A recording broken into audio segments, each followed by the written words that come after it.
So we are the carpal tunnel brace group, and our project ID is 1417. And the category we entered in is biomedical engineering. So our main purpose for making this our problem statement is anyone partaking in any repetitive task for the majority of the day anywhere in the world is susceptible to require carpal tunnel syndrome, which induces severe pain risks. And it already affects around 36% of adults, especially those above the age of 40. And there are solutions available in the market, but there's like poor research done about these products, and to put it bluntly, a lot of these are scams. So for our solution, we have found out what has worked the best to prevent carpal tunnel syndrome, and we took the best parts of that research and those designs, and we put it together to make a better and more effective solution for carpal tunnel syndrome.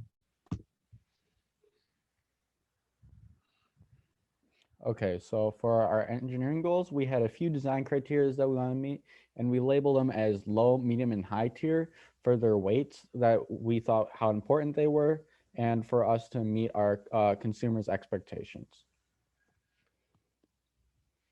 So here's some of the methods we used for testing and for ensuring the effectiveness of our product.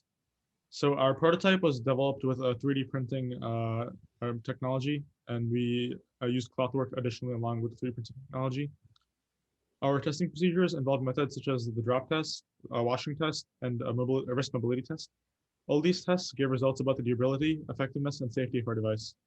And we collected all the data on a graph and chart, and we did the experiments at our households. This is our current wrist brace design, and on the bottom here we have the CAD model we created. The difference between the two is from the CAD model, we shortened the length as we found a lot of it to be unnecessary. And we plan on in the future creating a wider top here to better fit wrists and to reduce the density of the plastic to make it slightly more flexible.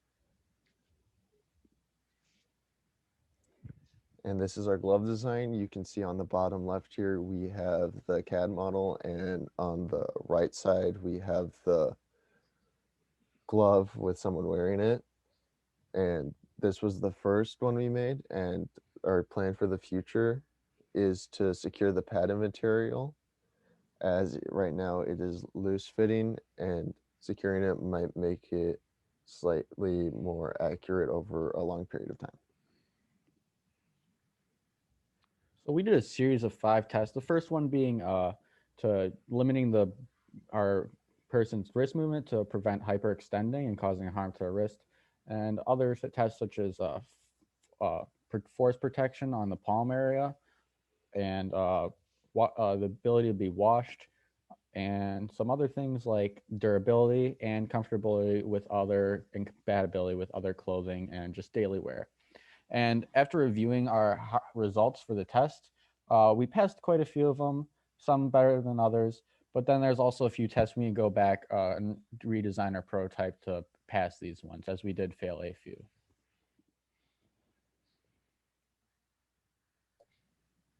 These are the results for some of the trials. We passed, the 2 main tests we passed were the wrist mobility test and the impact reduction test.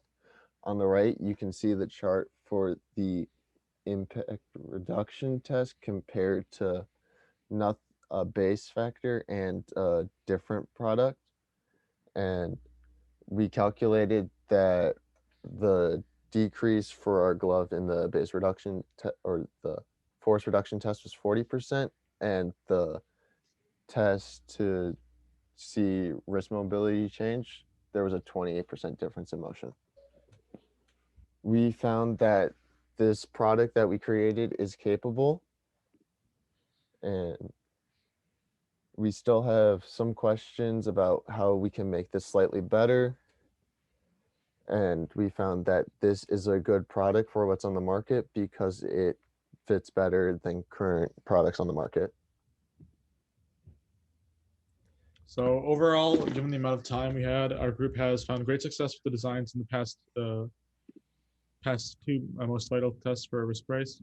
You can see our project, given some improvements, being used for people suffering from carpal tunnel syndrome and other groups like athletes that struggle with wrist pain and would like additional support while exercising.